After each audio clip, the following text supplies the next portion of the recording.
Hey folks, you're listening to Blammo. It's Jeremy Kirkland. How you doing? We got a new season of Blammo, right? Isn't that great? I don't know. First off, do we even care about new seasons anymore?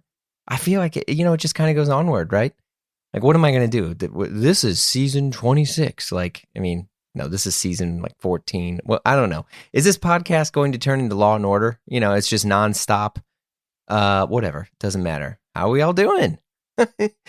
If I can process for a moment, look, I'm a clothing fan, as we all know. We all talk about, sustainability and what we want out of a clothing brand in this kind of modern day and age. And people will vent and they'll be like, man, I wish brands were kind of more like the old days or remember when.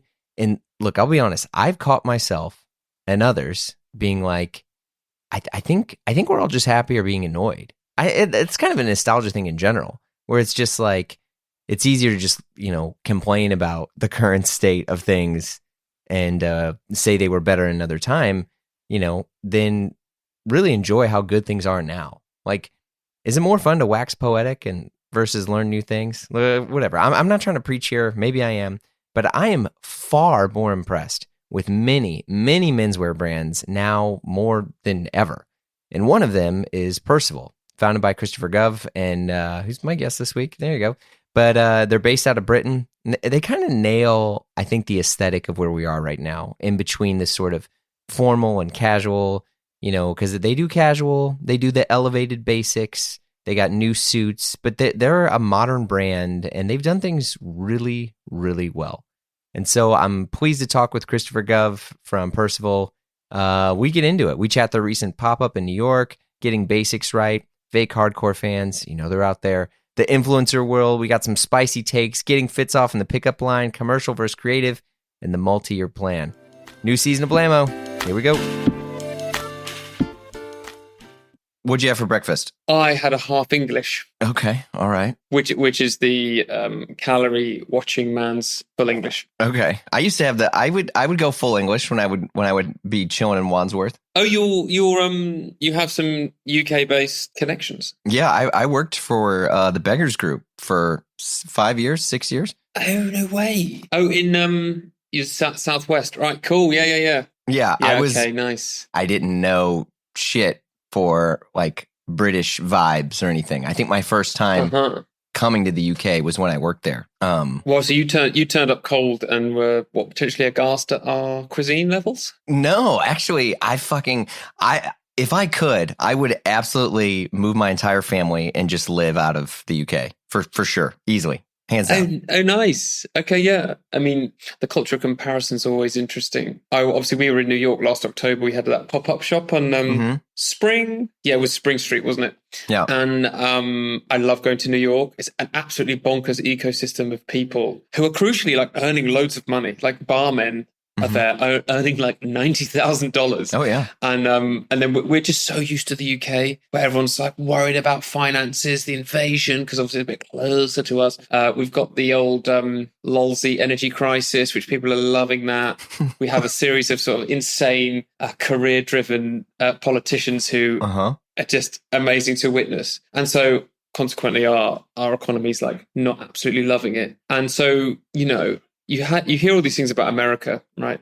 Like the things that you hear growing up in the 90s, like land of opportunity, everyone's an opportunist, people want people to do well. It's things I know. I've been to the US 1,000 times, but being in our climate for the past 18 months and just going there being like, okay, got to do the pop-up shop. I know it's going to be graft. New York will be fun, but I'm going to come back knackered. As soon as we got there, set up the shop, people are poking their head in. They're like, hey man, what do you do? Da-da-da. And I was like, oh my God, this energy I love. I loved the energy. Everyone wanted to know what we were about. The fact that it was new to a lot of people. They loved getting involved and hearing about it. But dude, they were just buying things.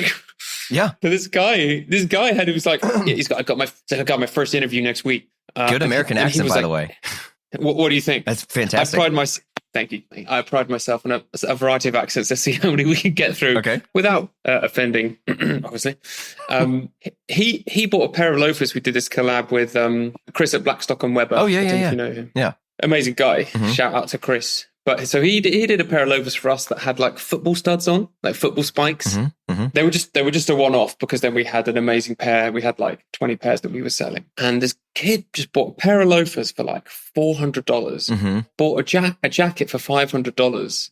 I was just mind blown. And this is day one, and he's like 21, and this is just he's buying it to go to an interview. And I was so unused to that. Here, the guy comes in, even a fan of the brand, 3-4 times, browses around, waits for payday. And I was like, man, the economic ecosystem here around fashion is consumed totally differently on all levels, from like fast through to like what is a considered purchase. You know, we're not premium or luxury, but it's still, you know, it's a $500 jacket. You've got to think about that. But the guys were just like, I'll take two. This one lad just took 2 jackets, and I swear they didn't even fit. But hey, I loved it. I loved New York when I went. Little and often, I think, is the thing. Yeah, well, I mean, it's funny that that's the impression you have of kind of like the New York shopper, because I feel like that stuff happens when you're new, right? Okay, If you're new, people want the new thing. And I do think that when you're in that area, because you guys were basically kind of like Soho, Nolita area. Yeah, that's right. There's this vibe of, I don't know, especially with kind of like the younger guys. I think we're kind of in the sweet spot now where, and when I say younger, I mean like, I don't know, elder Gen Z, if that's a thing. I don't know.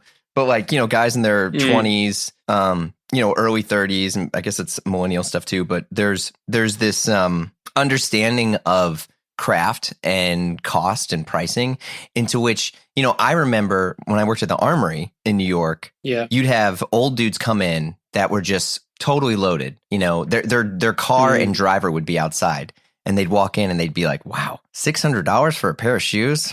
Oof. And I'm like, dude, your car is $500,000 outside, and you have a person who's driving it. Like, yeah, you spend money just idling out there. Exactly. And so you're like, that's kind of weird. And I feel like some of that mindset. I mean, of course, you would have other guys that would come in and basically just like ask if they could shut the store down and just bring their family in and shop. But the average person like didn't really get it of like the older sort of rich guy. But I feel like the new sort of younger guy gets it, where it's like, yeah, shoes are $400 or $500. A jacket is like $500 to $1,000. A shirt is $200 $300. And I think the younger guys get it more now than ever. I think so. I think there's 2 things there. One is that I think brand loyalty is so different now. Yeah.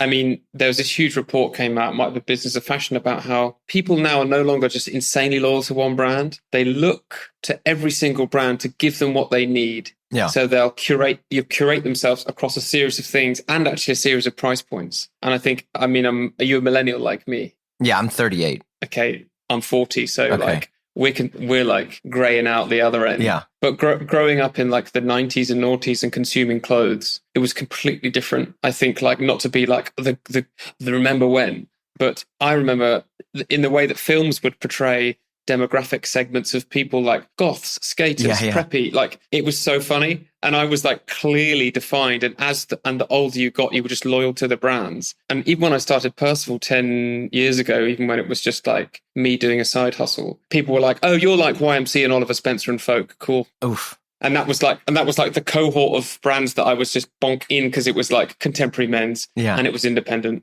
And I used fabric from Japan. And so like you'd get, and you will remember this, like that might, you know, people would come in with like the Red Wing boot call. And that was the menswear crowd. Yeah. Like, do you have a selvage Japanese denim jacket? And do you have Red Wings? That was your call. And menswear didn't fall outside of that. And then down the road, people just queued for Supreme. And then they were just like, those people would never cross-pollinate ever. Yeah. And as people of that age, we've, for the past 10, 15 years, like having seen all sides, have to come back around to putting it all together and understanding that actually curate your style from like a myriad of different brands, because you're not defined by a thing. And the understanding of sustainability, we've had to learn later.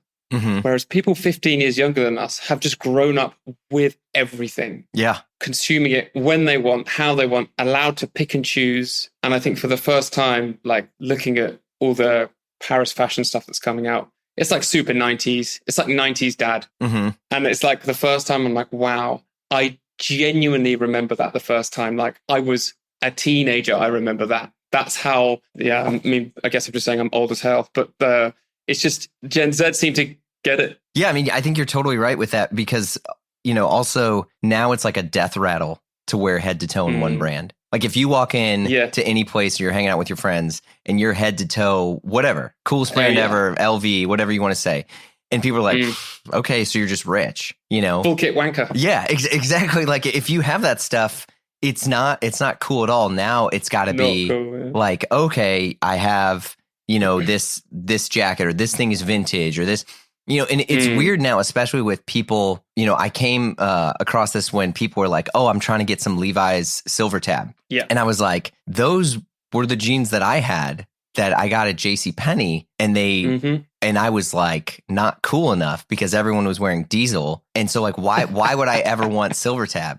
You know? Yeah. I mean, I'll wear 501s, I'll wear that stuff. But even then I was just like, no, man, Silver Tab's whack. Like that was a lesser brand. That was like not as good. It's like all of a sudden people want to collect chaps, you know, Ralph Lauren chaps. And it's just like, dude, that was the broke boy thing. Like, what do you do? Yeah. Yeah. And it's really switching your mindset and being super open. And I can be quite closed in exactly the same way. I have to really force myself to be open creatively. I'm like, actually, literally anything goes. And I see street style coming out of London a lot. And it's like, if you haven't curated or like spent hours mining or finding or searching for that one vintage piece you were looking for, then you've just bought it all off the rack. And it's like, sorry, nothing's vintage. Like then you're not individual at all. Yeah. And I think, you know, 10 years ago, I remember thrifting super hard in the first round of indie sleaze. Maybe when I first moved to London, must have been like 2008. We're talking about Strokes, whatever. Yeah. And it was like Winkle Picker Brogues, tight jeans. Like we all would have remembered that. But that's when everyone was thrifting so hard. And you had like little 70s shirts and Parker jackets as well. Yeah. And thrifting just went. It just wasn't a thing for so long. And now it's back so hard. I think it's tied to sustainability and owning the clothing life cycle, which is an amazing part of it. But for the cool kid, it's like, wait, you haven't thrifted. What the hell is wrong with you? Yeah. Yeah. Especially with things like people being more comfortable buying stuff on, you know, Depop or online or, you know, I mean, any of that stuff. Like I remember so my first time I came out to London was in 2008. And the folks at the XL office, so it was like Caius, Pawson, and they were like, oh, you should go down here and get yourself like a vintage Barber. And I was like, why the fuck would I want vintage? Like these things. I'll just buy yeah. I was like, just buy a new one. Don't worry about it. Yeah, I was like, this smells like an old, you know, like some old boot. Like I don't want this. And in my head, I was like, oh, they're sizing me up because they feel like I can't flex with them. Like I don't have the money. You know, and immediately, I mean, of course, you know, this is like much younger, you know, dumb Jeremy. And I was like, no, I want to look like Pete Doherty. And they were like, fuck, no, you don't want to be Pete Doherty. And I was like, yeah, I do. Yeah. And they're like, no. They're like, what? You're not going to get wellies or any of these things? Like, no. They're like, go get the vintage Barber. And I got it. And I was like, okay, I feel like I'm cool. But at the same time, it was funny because I was like, I feel like I should just go buy a new one. And so I got it. I took it back to my hotel. I put it away. And then I went down the street and bought like a new one, like a quilted one. Yeah. So because I was like, well, you know, they got to know that I can afford the new one anyway. And it was so stupid, but like thinking like that now, you know, especially. Yeah. I mean, I think there was just no kudos in. Like I remember buying my first vintage Barber, and I remember a good friend of mine who'd been in London already for a couple of years being like, right, dude, you're just really dressing like you're from a county, like real county dressing. Like, where are you from originally? Southampton. Okay. So South Coast, just like an hour and a half out of London, right? And my parents live in Brighton. So Brighton, Southampton. So good areas, coastal areas, but you're southern, beautiful. Like a proper southerner. Yeah. Really lovely coast. Get to London, I'm just dressed like head to toe, just like crap pop punk skate.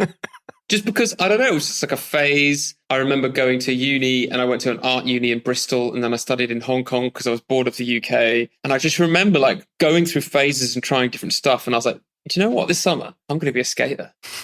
Don't you worry. Prep stuff goes in bin, thrifted Hong Kong stuff, and amazing stuff that I probably threw away. Yeah. I've gone full skate and I've turned up and my friend's like, oh my God, we've got to go Camden Market, which is now it's like, you just wouldn't go there. And Camden Market's just like famous for lots of nefarious characters and also like bleach flicked onto like pretty poorly made jeans. Uh-huh.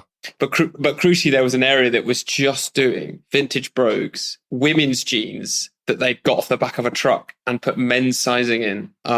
Old, like old Armorlux stripe kind of. Yeah, like Breton stripe. Yeah, Breton stripe, Armorlux, Breton stripe, but like ones that are genuinely for sailors, not like propagated now for like contemporary men's, and then old barbers. And he was like, dude, this is your uniform. You get your brogues from that guy, you get your women's jeans from that guy, your Armorlux stripes there. And then I came away with a navy barber. And in like a day I'd switched and I was like, right, when's the new Strokes album coming out? and it's just like, but I feel like you have to go through all of those different, take on all those roles. I feel like if people grow up and say that they were just sort of into these different fashion brands and curating themselves from a young age, I don't believe it. You just, there's so much pressure to follow trends. And that's exactly what I was doing. No, I totally agree. And I think now people lean on that. Like I said this on, I don't remember where, but like all these people that talk about how they grew up loving hardcore and being into hardcore, I think maybe only 2% of them are telling the truth,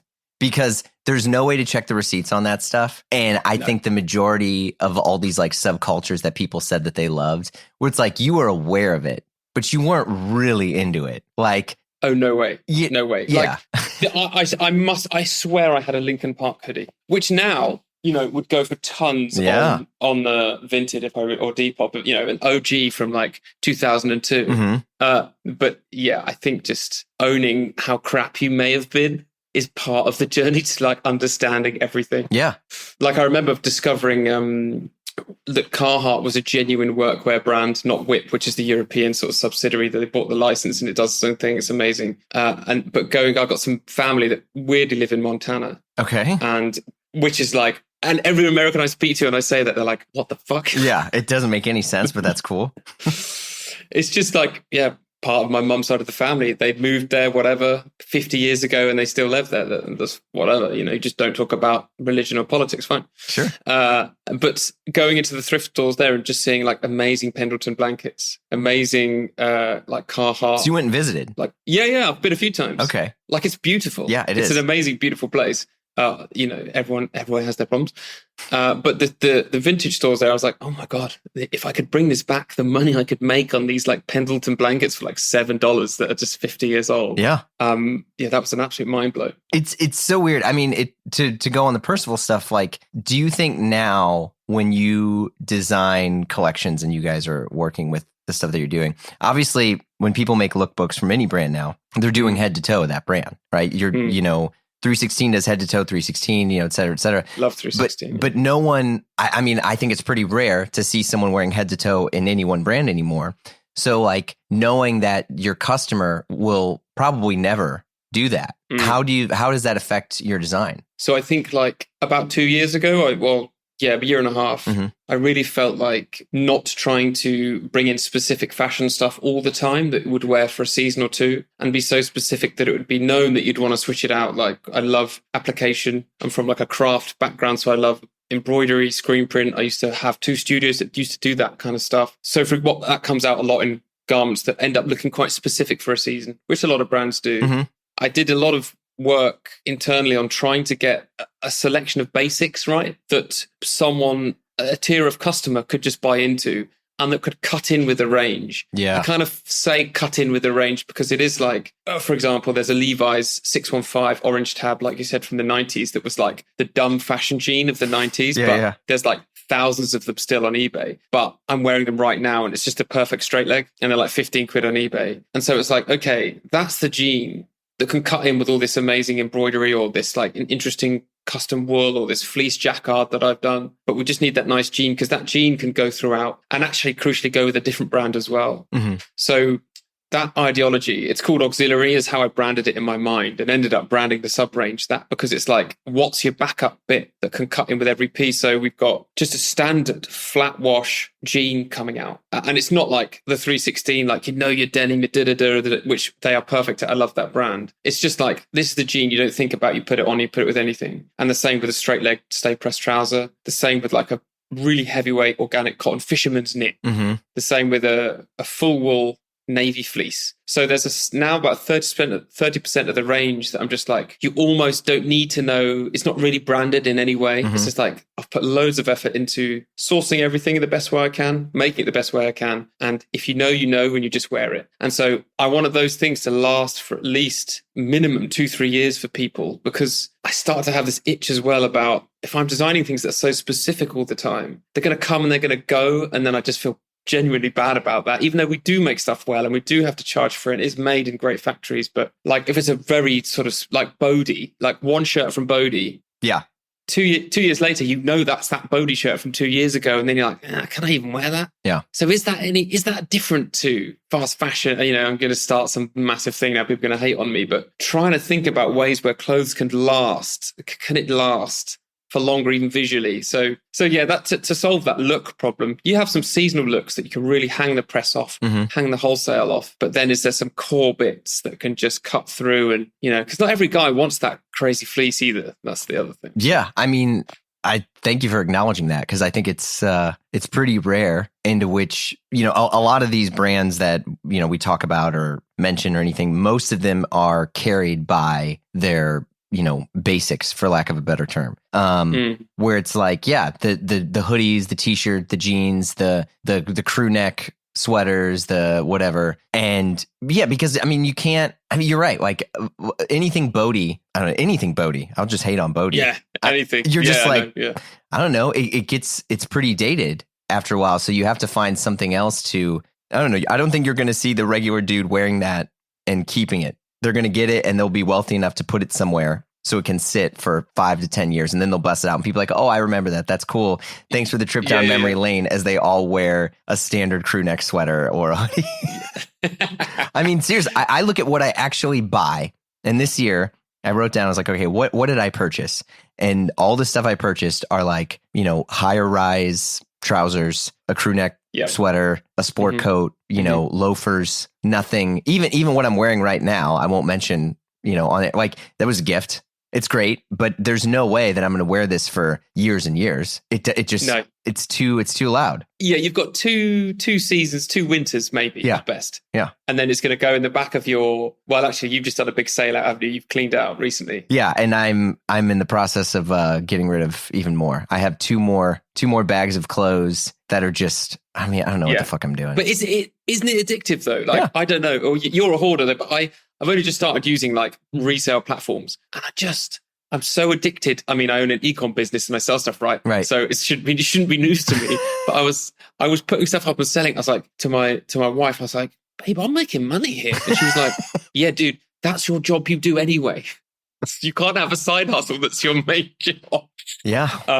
But I increasingly own less and less stuff that isn't Percival, just because I wear Trilet or whatever. But I've got an amazing Our Legacy lambskin zip shirt that I bought when I went to LA, must have been 8 years ago. And this was like when Our Legacy was just a bit different to it is now, you know. It kind of evolved. I think people forget what Our Legacy was compared to now. Lovely guys, amazing brand. What they've done is like the holy grail of like commercial versus conceptual, and still ubiquitous enough that people are like, I want Our Legacy. And I bought this shirt. I mean, God knows how I fit in it. It's so skinny. I like can't even get my arm in it. I don't know what I was thinking. But I slapped that on Vinted. And I was like, yeah, Our Legacy, that's going to go. And Sif was just got my phone. My wife, she just deleted it. She was like, you stop selling everything like that. Our Legacy jacket is amazing. It's like from 10 years ago. It's going to be worth so much money. Just keep it. Why are you selling stuff? So yeah, I just got addicted to selling. I think I'm addicted to selling things, man. Well, I think it's also just the changeover. And I think that's one thing you can educate people all the time about, you know, sustainability. But people in a way want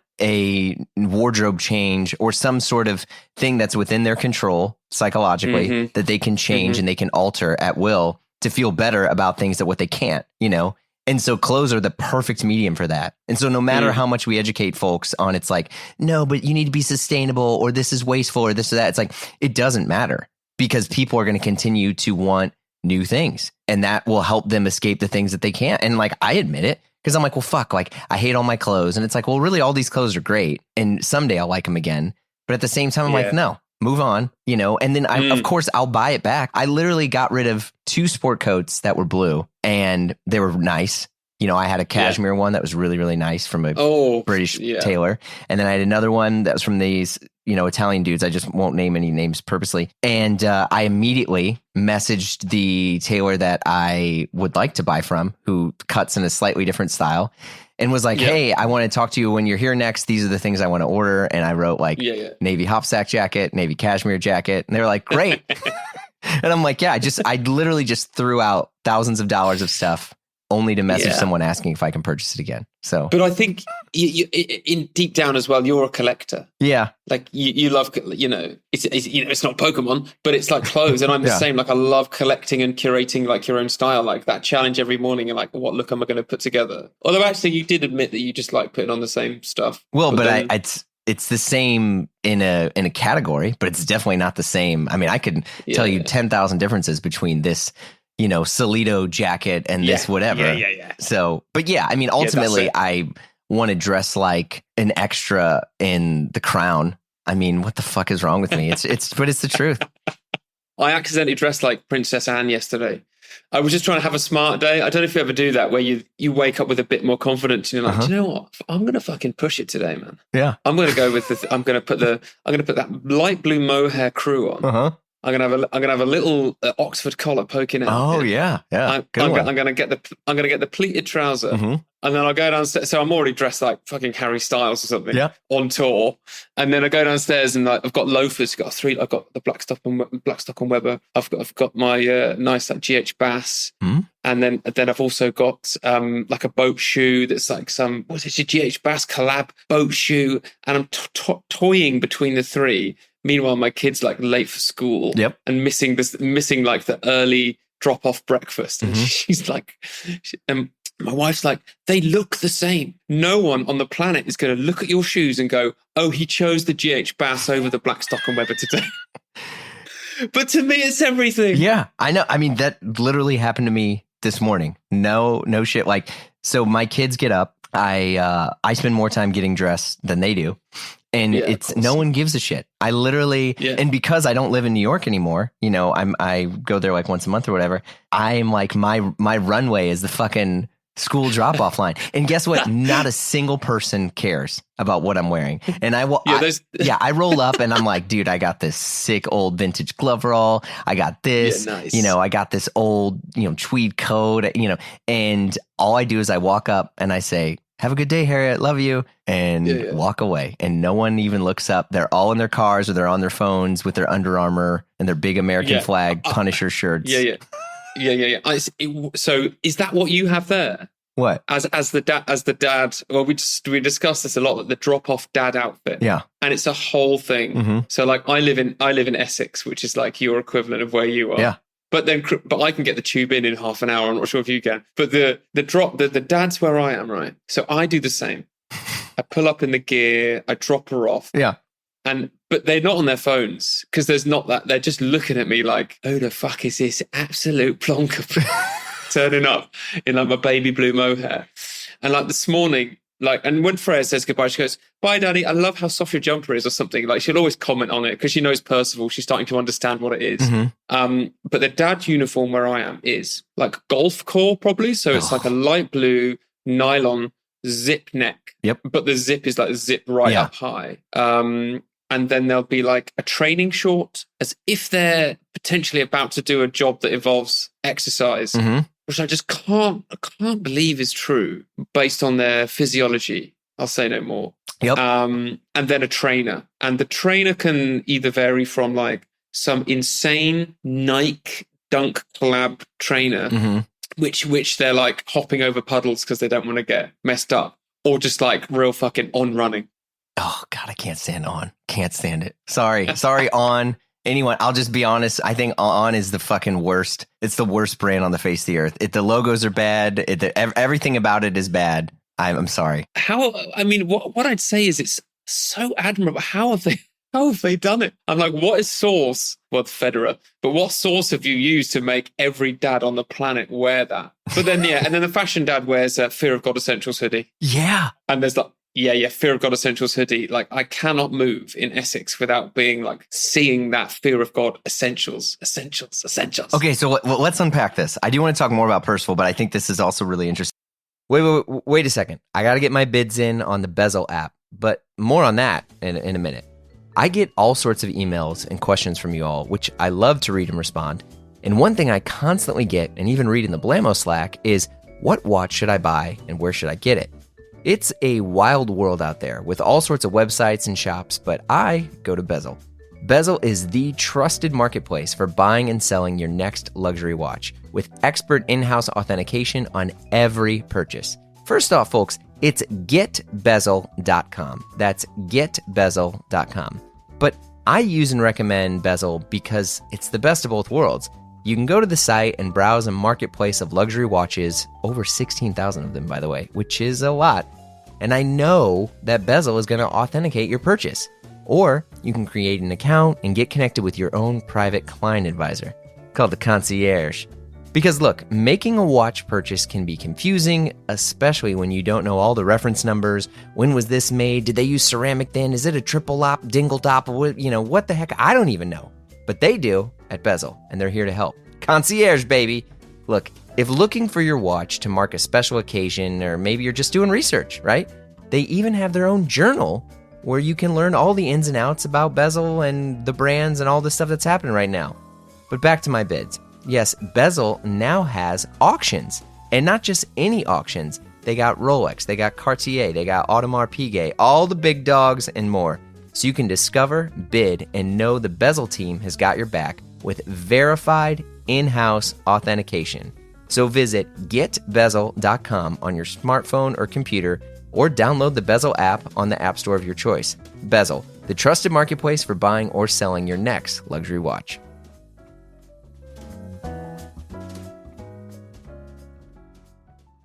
How does a brand like Fear of God blow up in their sub-brand? So like who are the dads that are seeing that, or the whatever older guys, are they seeing Fear of God and they're like, oh, I'll just settle for Essentials? Or is there a certain place that they're shopping that has it? Is there, like the Essence orders for Fear of God, I think was like $50 million.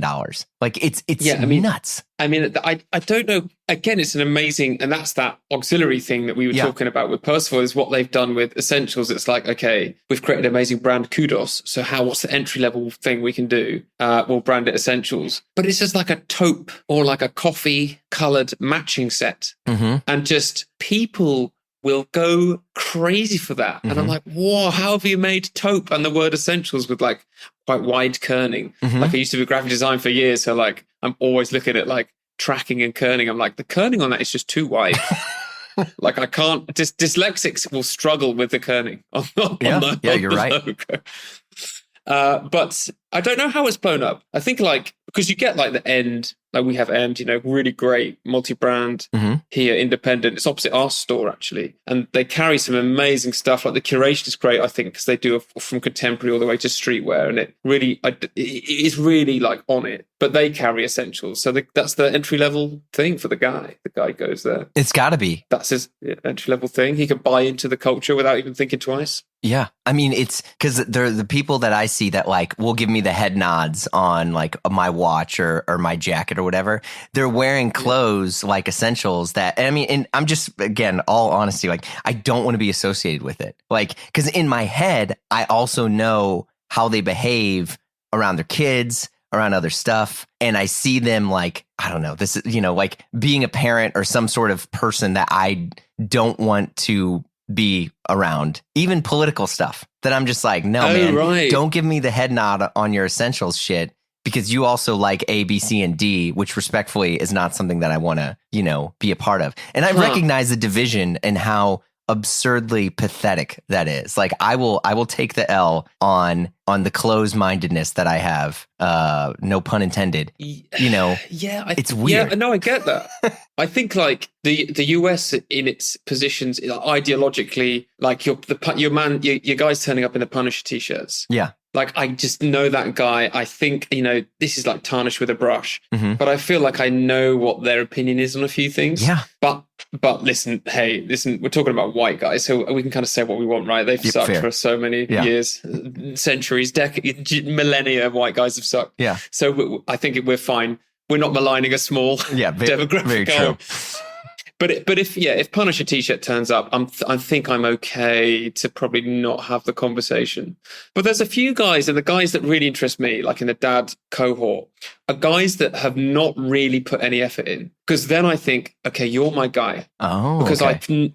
because I know I can convert you. And it's just something where you've grown up in life and you've grown up around people who don't care about style, who are just like purely functional, who your job doesn't mean you've had to ever consider it. And actually, for me and for Percival, that is a huge captive audience because no one is beyond learning. I think if you learn to dress well or dress comfortably and elevate yourself, it can just make such a difference to you.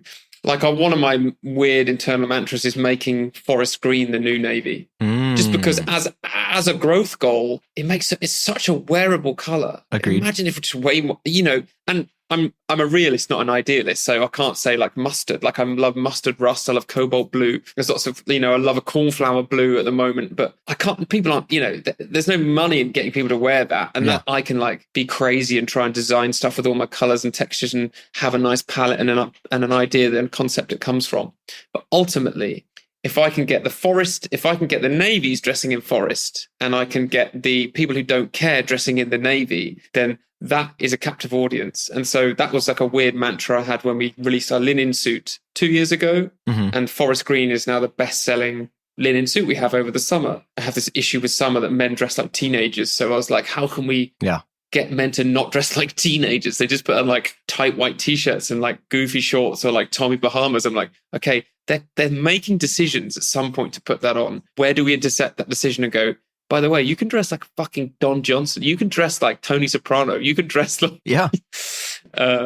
So that's kind of my mission at the moment, to sort of get people who don't care to start caring, because it empowers them so much. Yeah, I mean, it definitely does. I mean, I carry myself differently whenever I'm wearing something, whatever, even for the 10, 15 minutes I'm standing outside. But one thing I was curious about, so with Percival and your background, so you come from like an advertising background, graphic design, more of an understanding of that. And I think, and this is not a knock on Percival at all, but it's a very, in a good way, like approachable brand. And not that like, I feel like I can shop the brand, browse the brand, and I don't feel like the brand's talking down to me. You know what I mean? Where there's certain brands, I'll pick on like Gucci, for example, where people are like, I'll never be cooler than that brand, or I'll never be as cool as that brand.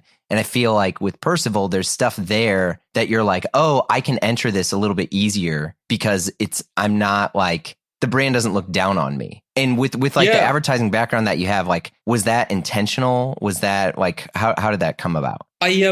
I guess I truly believe it's harder to make things commercial than make them cool. And people will always argue with me about that. Making something conceptual is the easiest thing on the planet because it's just something in your own head and you just got to get it out. Mm-hmm. Making people like that is really difficult. Making lots of people like one thing is really difficult. Like the Fear of God Essentials, like how have they done that with On? How have they done that? Yeah.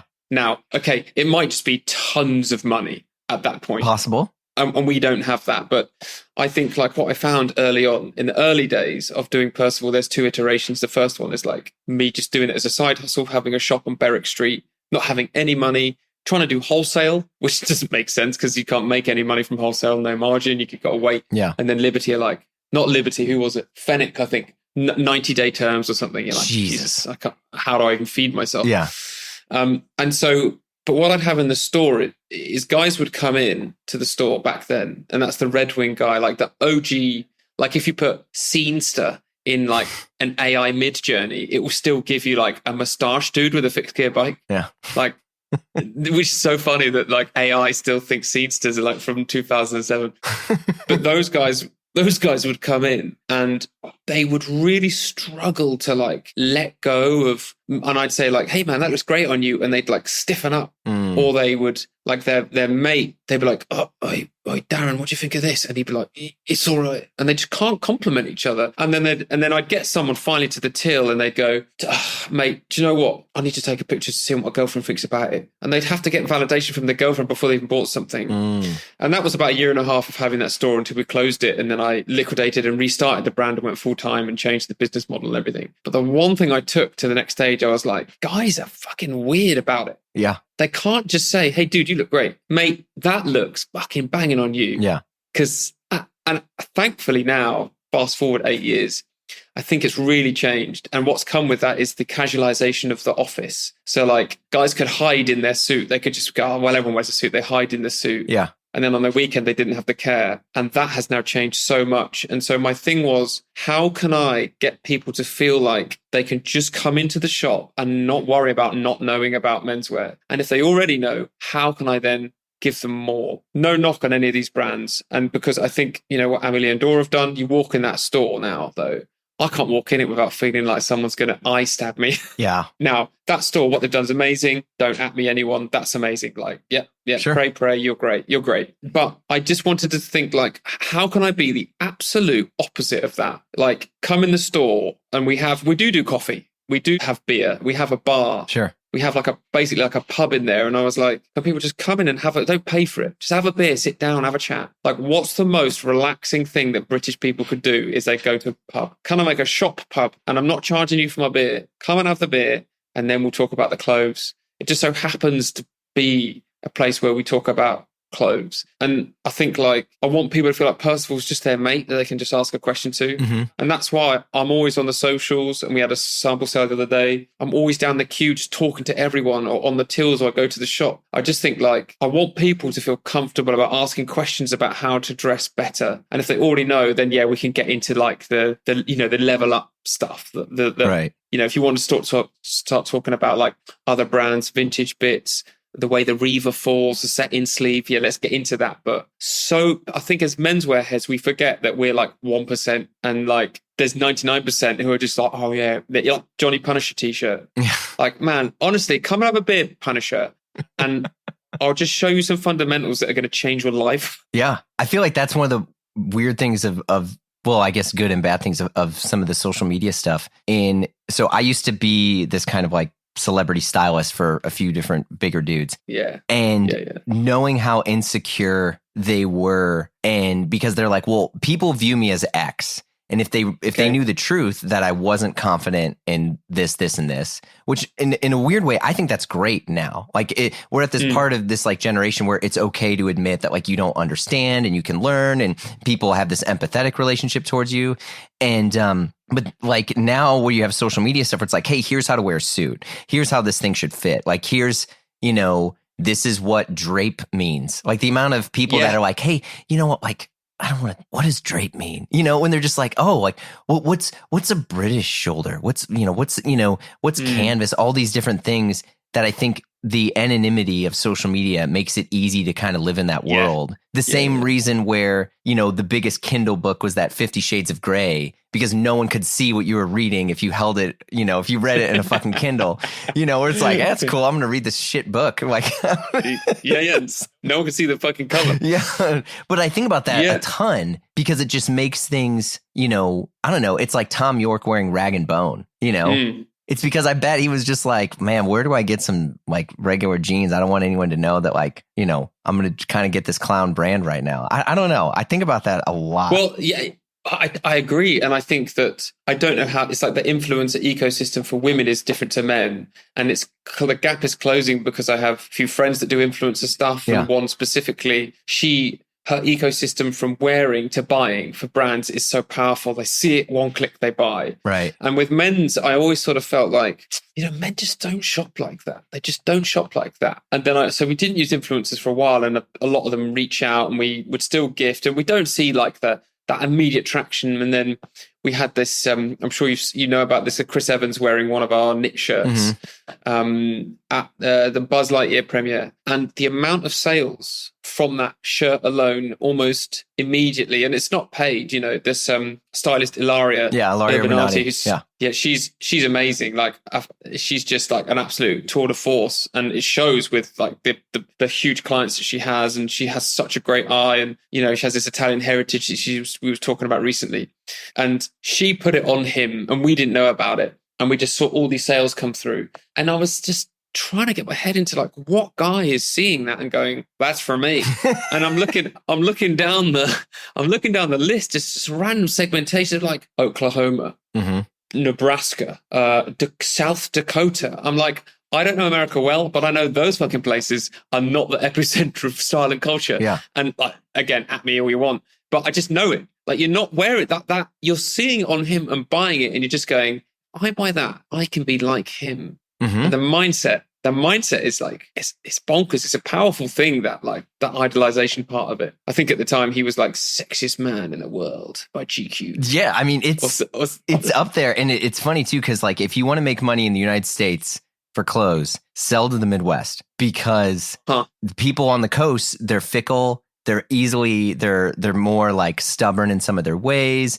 There's, I think there's more of an insecurity based around that. But it's like when you look at brands like, I mean, I've said this when I had the Buck Mason guys on, and I'm like, oh, they crush it because dudes in Nashville and dudes in, Oklahoma and all these other places who have lots of money, because they, I don't know, like repair houses, or they run like a plumbing empire, or whatever sort of like blue collar job that hits like a 7-figure, income, that they're just like, oh yeah, like my I've said this before, my brother-in-law would spend more on clothes than me, but never realized it, because one, he has more income and he just sees something and he just buys it. Like it's just done. Like for me, I'm just like, well, I kind of already have this. Could I get a discount? Should I hit this person up? What sort of connection? Yeah. And he's just like, the jacket costs this. I purchase it, done. And it's just like, oh, so that's how you really make money in the States. Like you just hit up the Midwest, and all these people are like, yeah, no problem, done. Stanley mugs, done.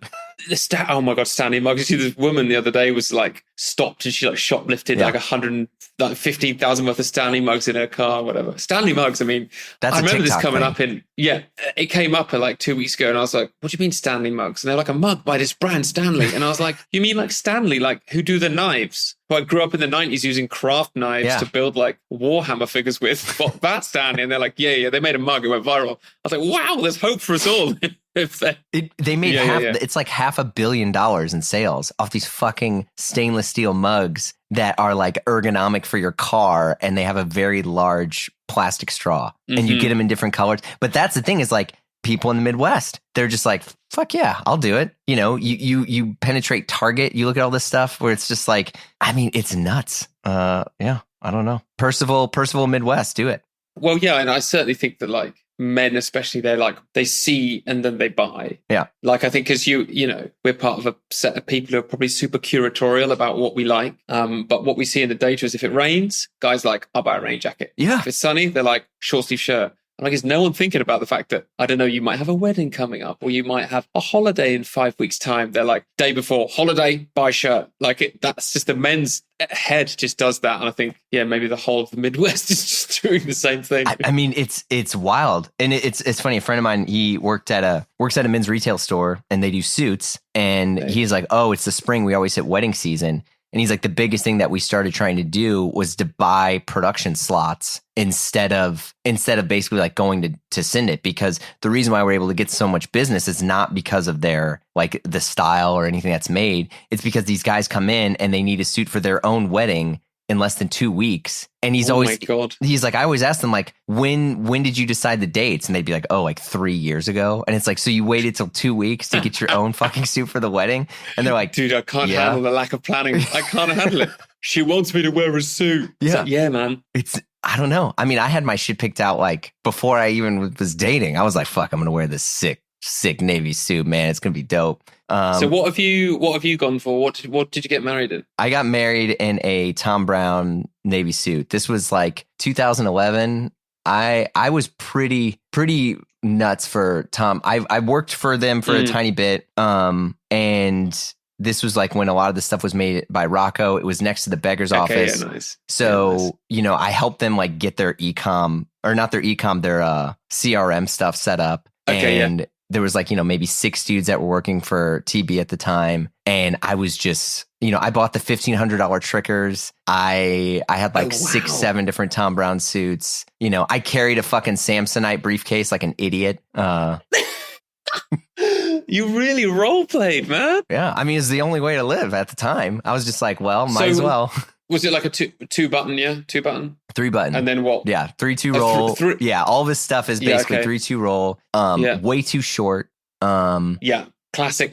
So this is 2011. So it would have been maybe a touch too tight. It was too tight. Yeah. And I thought it was, they told me, they were like, oh, well, if you're going to get married in this, because also I would wear it. I wore my suit for like half a year before I got married. in it. Uh-huh. And the biggest thing that they did is they were like, well, if you're going to get married, why don't we change the suit up a bit? And so they took the suit back, and I regret this, but they were like, what do you want to do to make this a little bit more like festive for your wedding? And already I was like, we're not doing a tux, because I just was like, I want to wear this a lot.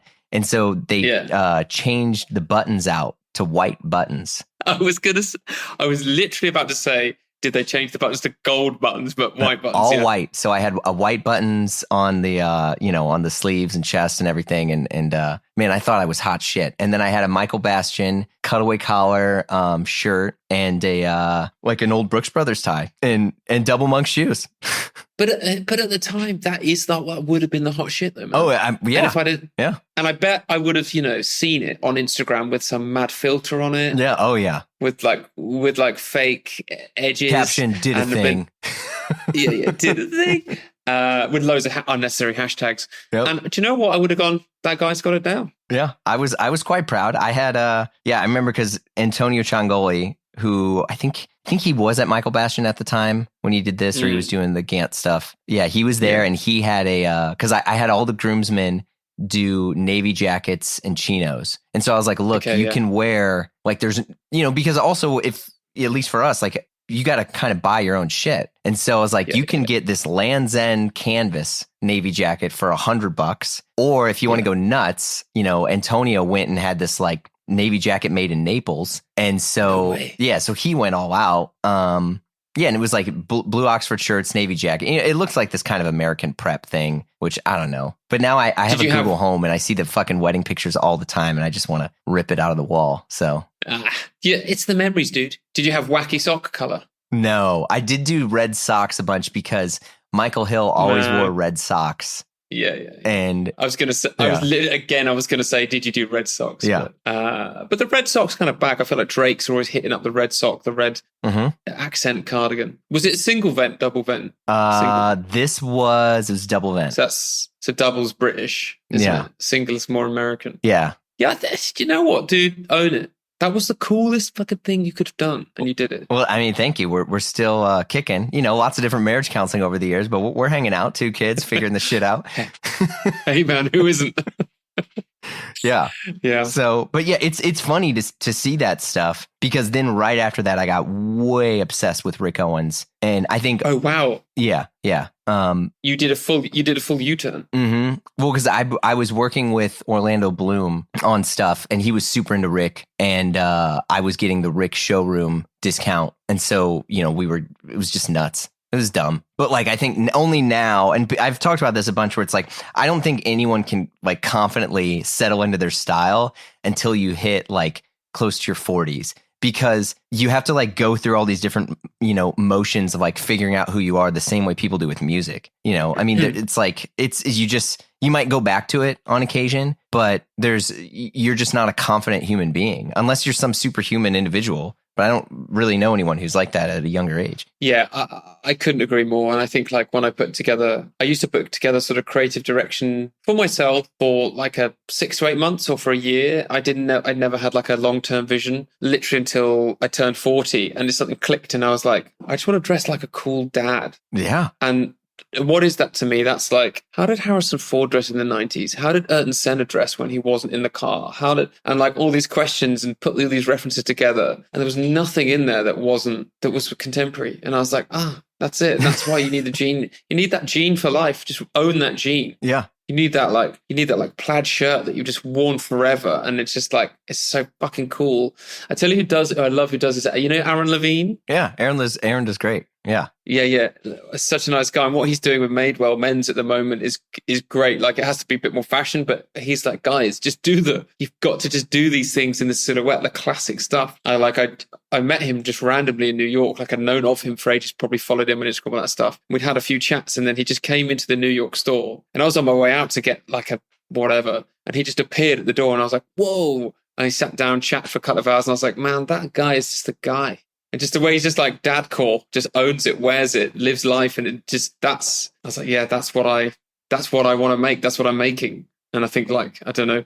No, I mean, I think you're dead on. I mean, Aaron's definitely a very, very good example of that, because he's also in a good way. Like, I think some of it is because he doesn't live in New York, even though he's there all the time working with all the different brands that he works with, to where it's like you kind of get this. It's tough to do all the the New York fits if you don't live in New York. And so it kind of helps you, bring your style back down to things that are a little bit more wearable. I mean, I don't know. I think that stuff helps. And then also Aaron is just salt of the earth, good dude. Like he's been in all the ups and downs that he's just like every day. He's like, man, I'm just glad that people are hiring me. And I'm like, dude, you're incredible. You're super talented. And he's like, no, man, I'm always just, and I'm like, all right, come on. But it's that feeling. He's like the definition of timeless. I think doing something timelessly is very difficult. And even like he could be 22, he could be 55. Yeah. You're like, I don't know how old you are. That fucking beard, man.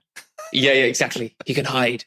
How long have you, he could be he could be from the Victorian times. I don't know how old the guy is. He could be 200 years old, but just timeless. Doing timeless well is difficult, and I love a difficult brief. So I'm all about timeless these days. Yeah, it's pretty great. So what are the other things you do to keep you a little bit more grounded? Like what's you got a day off and you're not doing anything Percival. What do you do? Man, I'm cooking. Cooking?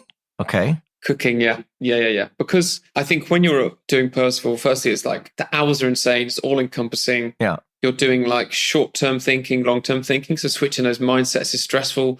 You're doing creative stuff like processing, and then you're doing strategic stuff, and then you're doing finance stuff, and then you're doing like development stuff, which is putting out fires. Everyone here is great and they have their role and they're doing it, but I'm in all of it because you have to be. And then you're talking to investors. Like right now, we're raising money. We're doing investment stuff. So like it's always something. And when I go home, like it used to be DIY, like we just renovated a house, and then I kind of gave up because it was so much effort. But I love building things, so just my hands making things. So the next level down is like cooking, and I'm just very lucky that my wife, who's from Iceland, happens to just be an amazing cook. And like I've known her for like 15 years or something now. And so she raises the bar all the time. Mm-hmm. She frustratingly can go to the fridge and be like, we've got some rocket, a lemon, a fucking half a piece of cheese. She could just then whip up something. And that always wound me up when I can't do things. I'm like, man, I've got to get some skills down. So I've gone down the route of, which is classic dad stuff, crafting different curries. Okay. So I love my Pacific Asian food, like Vietnamese, Lao, Thailand. I love all of that. So like, I'm always grinded spices, toasting spices, grinding them down using the pressure cooker for like 4 hours. Yeah, I love it. I love crafting a proper curry. Oh, wow. To the point where now, if I go to like a Thai restaurant, I'm one of those absolute fucking wankers who goes, I could cook this better. Yeah, it's like someone's like 200-year-old recipe, and you're like, this is awful. This is horrendous. Yeah, I could do this so much better. Give me my pressure cooker here. We got this. Yeah. Listen, I know they've got a Thai mum in the kitchen who's probably handed this down through 4 generations, but no, it's out of the way. Out of the way, mum. Cooking, I'll get behind your stove. That's a final frontier. I mean, so my wife and I, because we both work, we'll trade meals. It's like, okay, you got this dinner this night, you got this thing, Okay, yeah. And I mean, I love to cook. We renovated our kitchen a couple years ago, and it's crazy when you're like, oh, I have all this space now. I mean, we did the whole open floor plan like every other goofball, and so you have all this like space to like cook, and we got a giant like butcher block like knife table where you can just chop shit up all day. It's great, and then there's this app I use. It's like one of the only apps that we love called Paprika. And it lets you skim, sorry, New York Times cooking or whatever, but it lets you skim all of these websites and it just pulls the recipe. So you know how like you go to somebody's website and it's like, you're scrolling down for hours and there's with ads all these and you're ads. like, and it's like, they tell you the sob recipe's story. Up there. Yeah. Yeah, the method is right down there. Yeah. You're like, wait, what was in the marinade? Yeah. And then scrolling back. Yeah. So it's no, this is no free ads or anything, but it just yanks all that stuff out. And so then, mate, that's amazing. Yeah. And so, and it's got little conversion tables for your, cause I'll yank something from like a British site and I'm like, I don't fucking understand the metric system. And so I'm like, geez, I don't know, dude, the metric system it's divided by 10. It's so much easier. I agree. When I get to a US site and they're like, it's 12 eighths of a cup. I'm like, what? Just tell me how many grams it is. What the fuck is going on with these guys? I agree. I mean, I wish we did it. That's my, if I ever went political, man, I would That'd be my thing. Is we would Yeah. adopt the metric system, and but it's you just we're fucked. So whatever. You'd have the NRA on you. We measure our guns in inches, son. This is true. That I'd get next thing you know, some sort of like anti-support or whatever. What about music? What do you listen to these days? So, because it's been quite stressful this past couple of weeks, I always default, whenever I get stressed, I default back into just listening to Chet Baker. Okay. Shoot some heroin. There you go. Well, yeah, I mean, and how weird that the sound is like the antithesis of what he was and what his life was like, and how it's such a sad, chaotic drug addict. God rest his soul. Yeah. But then it's like, my funny Valentine. You're like, wow. And I love holding those two things. I do find it just extremely relaxing, to be honest. Because also I'm with my kid all the time in the car, and she's like, can you put on the Trolls soundtrack? And it's tough when you got a kid in the car, you know. Yeah. And you get your Spotify Wrapped, and it's like How to Train Your Dragon theme, Trolls, Pokemon intro, and then it's your songs, and then you're like, I can't post any of this because, Dude, I quit Spotify solely for that reason. Okay, yeah. Because my kid learned how to use. We have this like Google Home or whatever, and she'll be like, "Hey, blank, play me," Taylor Swift, whatever, and it'd be like all my Wrapped was like Moana and Disney stuff and Frozen. Yeah. Mate, she's jacking up your metrics in the wrong way. Yeah, she is. And so I was like, well, I can't get rid of her. So I just switched to Tidal. Oh, wow. It's the first, I haven't heard that in years. Is that still a thing? It is. Well, because I use this like DAC, which is like a digital audio converter. So I can listen to shit high res. So I will listen to like a lossless Van Halen and like lossless, Stone. So I can hear, them trip over bottles or whatever dumb shit they were doing when they were recording. Whoa. Yeah. It's gone in so hard. Yeah. It's That's ridiculous. Amazing though. Yeah. I have this bad addictive personality. I don't know how to understand anything unless I fully submerge myself into it. To where it's like, well, maybe I should read the book about how this was recorded, and maybe I should learn about what was going on in their minds. Oh, like now I can really relate because this song was like a fuck you to Reagan. Okay, I get it. And I'm just like, what am I doing? Yeah. Do you ever unpack to a point where it like ruins the magic? Yes, everything. Welcome to my life.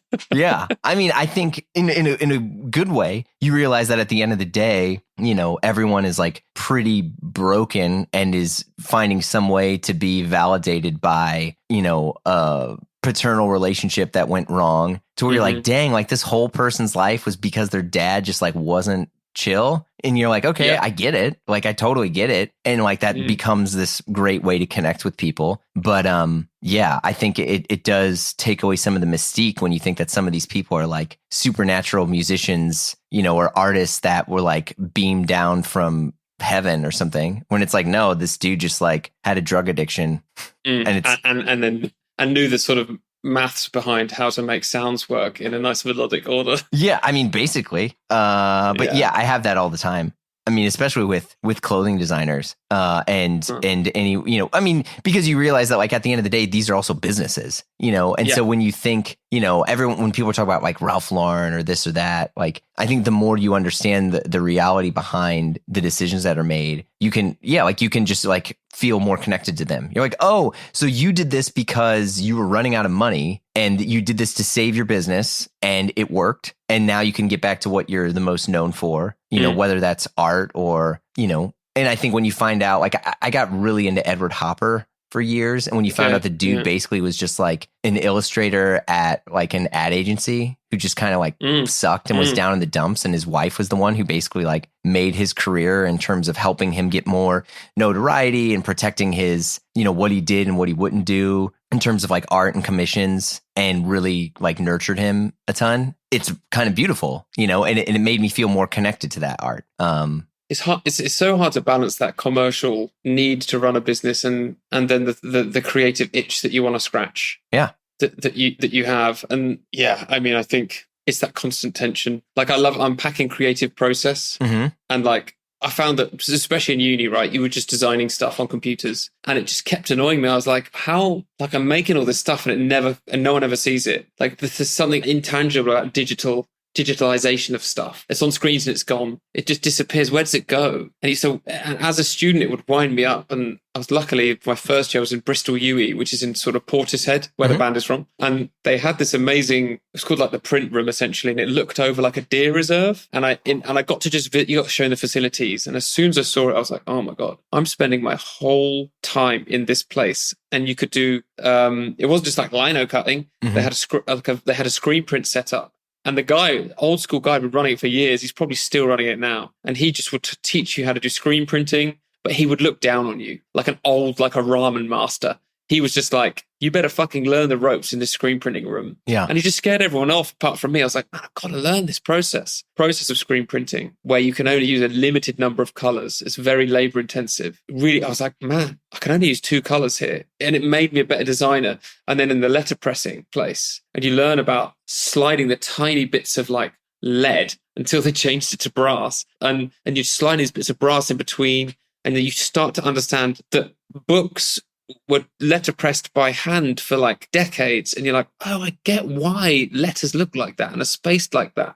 You learn about you learn about the text rivers, how on negative space on certain characters looks like there's a big white space between them. So you can't set them at the same distance because it just looks like it's a separate word. And like just learning the manual processes from scratch. I had to like, then in my second year, that's when I went to Hong Kong. It was purely digital. I really missed the manual side of it. But then I was like, okay, I feel way more comfortable designing on a computer because I just had understood how that was built up. And that's why now with Percival, come back to like all the craft-based stuff. Can't help but get back into that. That's like embroidery. There's an artist we work with called Sophie Hollington, lives in Brighton. She does everything lino cut. It's amazing. And then it gets turned into a screen print and da-da-da-da. And everyone's like, she just drawn that on Illustrator. You're like, nah, she's fucking cut that out. Like I just, but yeah. And when you start unpacking that stuff and you get to the bottom of it, you're like, okay, where do I go? Okay, I just got to go straight back up again to where I came from. Yeah, I mean, I think there's, like understanding where things really come from, you get a better way to create. I mean, versus a lot of people who are like, oh yeah, I just learned, I don't know, like I learned Photoshop and I learned layers. And so, and I, learned the clone stamp. And I became this artist. In a way, it's kind of cool. The same way when people didn't have, because I always like associate this to music. When a lot of the garage rock and stuff like that came in, it wasn't because that like they were specifically going for that sound. They were limited by the resources and tools to make their art. And so you're like, oh, this is cool, But like when you understand, like getting into the Beach Boys and the Beatles, and like you realize this stuff comes back to like Bach, you're like, oh shit, like these harmonies come from this, or like perfect thirds and fifths that were like dictated by the fucking Pope, because it was a holy harmony and it made you closer to God, and you're just like, what? And God, there's stuff there that I think really does help give you an appreciation. And that same thing comes back when, you look at like Rick Owens patterns and you're like, yeah, this is an incredibly difficult pattern that's cut and how it flows to this person. And I don't know, but like, I think about that that's, more than ever. You're right. That's all over menswear and women's wear in fashion. The raglan sleeve is the best example of something that was deconstructed to work better for, was it Lord Raglan who put the seam from the underside of the underarm to the high neck point so they could You're wearing a raglan sleeve. Yeah, so they could draw a rifle quicker. Yeah. Because the set-in sleeve and all of its like padding and stuff was just awkward to draw the rifle in battle. And you're like, wow, that is the first sports thing someone's ever invented. Like it's just ergonomics. Yeah. And like it's still called a raglan sleeve. Like that, and all of fashion is that. It's all coming from somewhere. It's all from somewhere. And like it's just how obviously do you wear your references? Yeah. And I think like when references are too obvious, people get fucking torn to shit. But if a reference is obscure enough, people are like, they're a genius. Yeah, that's a really good point. Yeah, you're right. Yeah. Do you get more optimistic about fashion when you see things like people like Pharrell making Louis Vuitton, or do you get more pessimistic? I feel like it's just changing and it's not for me. If you think about those luxury fashion houses, even 30 years ago, they would have been owned by families who did luxury stuff as a family business and had a cohort of extremely rich people that would come through by word of mouth. Mm-hmm. Like Hermes, is Hermes the last family-owned one potentially? Yeah, but they're not. I mean, they're not majority family-owned. The LVMH, they've been slowly buying shares, over the years. Yeah. And so when you think about LVMH, what is their goal? is to make money. Yeah. And so and now if they're trying to cross-pollinate multiple regions that they want to get huge fucking sales from, which is probably like parts of the Middle East, parts of Asia, parts of Russia, probably some a cohort of Europeans and some Americans as well. Yeah. Who can you put in place that's both satisfies a Western demographic, does all the tip boxing, is creative, has a cohort of millions of followers at the same time, and can export? Then it's a perfect choice to make. From a business point of view, they've probably absolutely nailed the brief. Yeah. Can he design? It doesn't even matter. Pharrell, though, happens to probably be a very creative guy who understands references, loves fashion, has always been in the fashion space, But he's kidding himself if he thinks that's the reason he's got the job. Yeah, that's true. So I think I saw, I've seen some of the show. It looks good. It's like Western inspired, right? And yeah, fine. Yeah. Fine. It's just fine. I'm not going to buy it. It's not for me, but I know exactly who it is for. And so is that disingenuous for them to do? Probably, but that's definitely not the future of menswear or fashion, is it? It's like Aurelie, Le Maire, people who just have a platform, have been recognized and are now just crafting and crafting. It's always going to be those guys coming through that get bought out and eventually probably get diluted and torpedoed, and then a new bunch of people will come through. And so how long can LVMH hang on to those old principles and keep recycling it? I'm not sure how much of the new generation of people will have the money and the time. I don't know. I don't know how long, I'm talking over decades it's got, and what they're going to do. Great example of people shifting really quickly was NFTs. Oh my God. Everyone, you remember 2 years ago? Yeah. Oh my God. I mean, Adidas NFT. I swear to God, everyone had an NFT, and my investor was like, if you don't have an NFT, Chris, you'll fucking be left behind. And I'm just like, I just swear it's not the thing. So Pharrell, sure. He's probably doing exactly what they need him to do. Yeah. That's dead on. So that being said, then what's your multi-year Percival plan? You don't see yourself selling to LVMH anytime soon? Depends. I don't want to be a starving artist, that's for sure. Yeah, I mean, you want to take care of your family and cook and make a living. Yeah, exactly, I get it. It's fair. I'd like to I would like to exit eventually, but Percival is not. I am deliberately commercial about a lot of things. And so I think people will see it, or investors or people who would want to buy it eventually will see the data, the customer data. They'll see the repeat customers. They'll see the average order value. So they're looking at that. And I think the brand value, I love the brand and I'll make it. But if I ever sell it, fuck it, I'll sell it. And then I'll just start something else and start again. And probably if I had money, then I could be even more annoying about what I want it to be like. And I can just make things by hand. And I would love to just sit and make things by hand the whole day and make 1-offs and 2-offs and 5-offs and just be a real asshole about it. But I just, like you said, I got a kid who will only eat food if it's in the shape of a cat head. So I yeah, I haven't got time. No, I hear you. I think about that all the time. There's this really good Paul McCartney quote, which love him or hate him. People were like, oh, what are you going to do when, this Beatles song, it wasn't owned by you, and how are you going to do this and how are you going to do this? And he's like, look, at the end of the day, no one can take away from, just my creative outlet. And he's like, I can just write another song. I can just, it basically the concept was as an artist, not being so attached to your output and realizing that you'll always be an artist. And so it's never about what you create. It's about the fact that you can. And I think about that so much. 100%. I've always thought that. People always rip each other off all the time. Percival has done some bits, people have stolen it, and everyone's like, what are you going to do? What are you going to do, Hank? What are you going to sue him? It's like, nah. It's like, let him have it. If you can't make something new, don't worry. And that's when it changed. Nike suing everyone for the Flyknit technology. Oh, Jesus. And they're suing Allbirds, and they're suing everyone who's ever knitted anything and put it on a shoe. And I'm just like, I mean, that is just proves exactly what they're about. Yeah, I saw Levi's is suing Brunello Cucinelli for the tab. And it's like, really? The fucking tab? Heads up, guys. Yeah. You're going to have to figure something else out. Get out the lasers on your jeans or whatever you're going to do. But let's exactly. Anyone can take the tab. Exactly, and that's when it's just not about craft in any way, shape, or form. No matter what you say, trying to protect my interest, protect my IP, but it's like, man, don't worry. Yeah. Just and there's another one. You know, what was it? Tom Brown, the Tom Brown 4-stripe was it on the sleeve? Yeah. Well, because here's the thing: it used to be 2 stripes, and then it was 3 stripes. And I remember I had Tom Brown, Locky cashmere cardigans that were 3 stripes. And wow, you're a 3-stripe era. I had it. Oh yeah, fuck yeah. I had the 2 and the 3. And then they switched to 4 to, because like the Adidas thing has been going back and forth for years. Yeah. And Adidas was like, hey, cut it out. And they're like, all right, well, fuck you. We'll just add another stripe. Done. Fast forward 10 years, there's like 7 stripes and it's still going on. Well, and the funny thing was early on, and I do not know this for a fact. I'm air quoting there to protect my ass. Thanks for the errors and omissions insurance that we have now.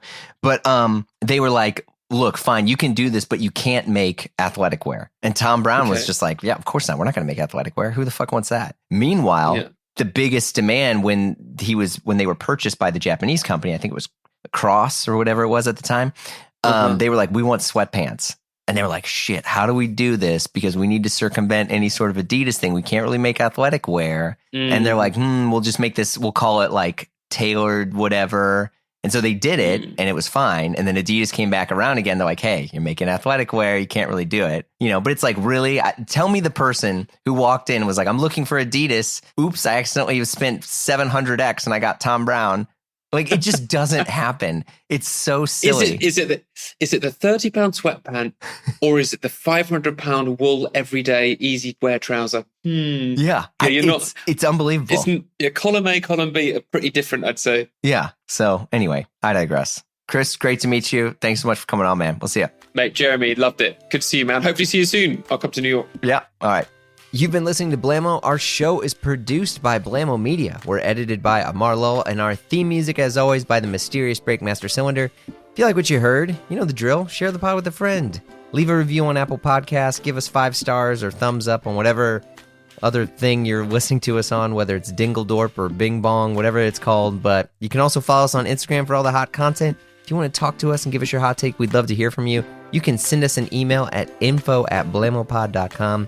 Last but not least, super ultra important, if I had a air horn I would press it right now, you got to come and join us over on Patreon, because the fun never stops over there. Look, the live show, the free show, whatever you want to call this, we take breaks here and there, but Patreon, it never stops. And we also got exclusive shows like Die Workwear, hosted by Derek Guy and Peter Zotolo, and the Triple J Show, hosted by yours truly with John Moy and Gene DeLeon. There's just a ton of stuff over there. So check it out at patreon.com/Blamo. If not, no worries. We got hundreds and hundreds of free episodes in the feed and more to come. So we will see you all soon.